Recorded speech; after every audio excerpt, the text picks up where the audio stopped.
Magandang umaga mga ka-Hayday. Ngayon po, magre-ready po muna ako ngayon ng almusal ng aking mga amo. Ito po ang routine ko sa umaga. Magluluto ng almusal. As usual, fried egg, sardines, at ang ating favorite, pipino. Tulog pa mga amo ko niyan. Maya-maya, isa-isa na silang magigisingan.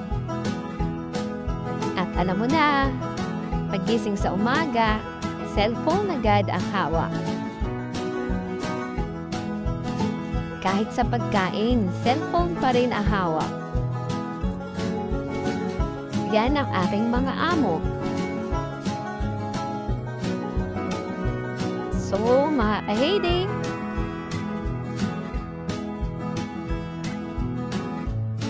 ka-Hayday, kain po tayo ng almusal.